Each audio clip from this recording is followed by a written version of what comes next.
Hello everyone, welcome to my channel वेद्य। आज हम लोग देखेंगे थर्ड प्रूफ का शल्य का पहला चैप्टर इंट्रोडक्शन टू शल्य तंत्र। इसकी सबसे पहले हम देखते हैं निरुक्ति। निरुक्ति में इसका शल शवल आशुगम्य धातु तस्य शल्यमिति रूपम। मतलब मान लो कि कोई भी शस्त्र वगैरह या कोई भी चीज़ हमें एकदम से शरीर में प्रवेश करे और उसके शरीर के प्रति जो भी मतलब पेन वगैरह करे, कोई भी हिंसा करे, उसको हम क्या बोलते हैं? शल्य। अब इसकी परिभाषा। अत्यधिक बढ़े हुए दोष मतलब दोष बढ़े या फिर जो मल पदार्थ है जिससे शरीर में कष्ट हो, चाहे वो स्थावर हो या जांगम हो, जो मतलब पेन उत्पन्न करता है, उसे शल्य कहते हैं। अब इसमें शल्य तंत्र में क्या है हमारा? इसका श्लोक इंपॉर्टेंट है। सुश्रुत स्थान अध्याय पहले का 7वां श्लोक है। तथा शल्यम नाम विविध तीन काष्ठ पाषाण पांसु लो ओष्ठ अस्थि बाल नख पूष श्राव दुष्ट वरण अंतर्गत शल्य उद्भ्रांतम यंत्र शस्त्र क्षार अग्नि पर निदान वरण विनिश्चार्तज।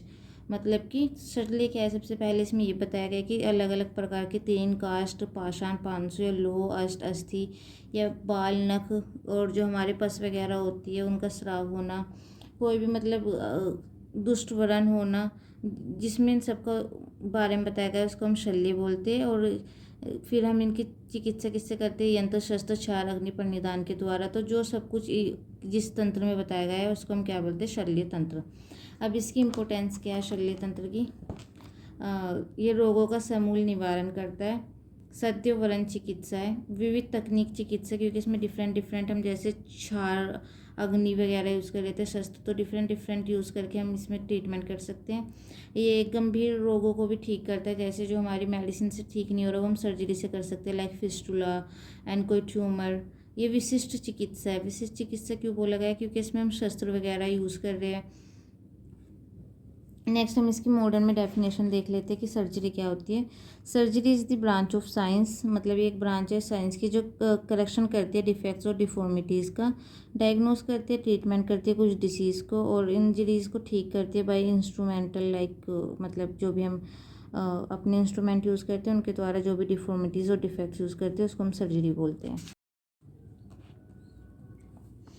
नेक्स्ट जो सिलेबस का पॉइंट है वो chronological development of surgery from ancient to present era. तो इसमें क्या है कि हम सबसे पहले देखिए एंशिएंट एरा या प्री हिस्ट्रिक। तो प्री हिस्ट्रिक में हम लोग देखते हैं कि उनके हेड में होल होता है जो स्पिरिचुअल था, मेडिसिनल कोई पर्पज़ नहीं था, उसको हम बोलते हैं ट्रिपिनेशन।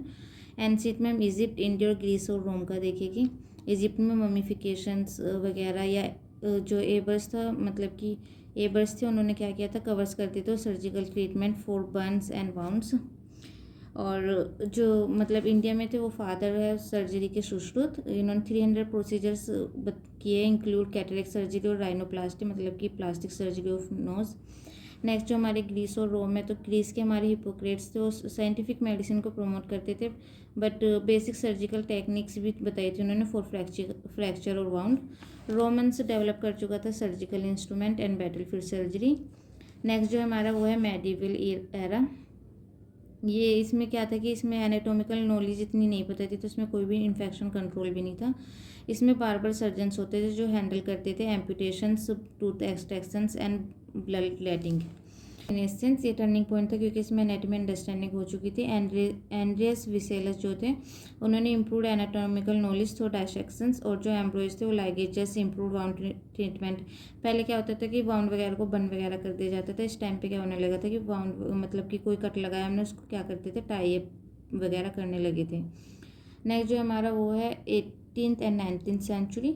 इसमें क्या हो चुका था कि मॉडर्न सर्जरी का बर्थ हो गया था, लाइक एनेस्थेसिया 1840s में आ गया था, ईथर एंड क्लोरोफॉर्म। इससे क्या होता था कि पेन रिलीफ सर्जरी होती थी, मतलब जिस टाइम पे हम सर्जरी करते थे उस टाइम पे पेन वगैरह नहीं होती थी इनका यूज़ करने से, ईथर एंड क्लोरोफॉर्म। नेक्स्ट जो हमारा वो है एंटीसेप्सिस। एंटीसेप्सिस 1860s में जोसेफ लिस्टर जो फादर ऑफ मॉडर्न सर्जरी है उन्होंने कार्बोलिक एसिड, मतलब कि वाउंड वगैरह साफ़ करने के लिए कार्बोलिक एसिड का यूज़ किया था। एसेप्टिक टेक्निक से मतलब use of gloves and sterilisation. इस टाइम पे क्या हो गया था कि 1890s में ग्लव्स का यूज़ करने लगे थे, स्क्रब्स वगैरह का, और स्टेलाइजेशन वगैरह करने लगे थे विद वार्म वाटर।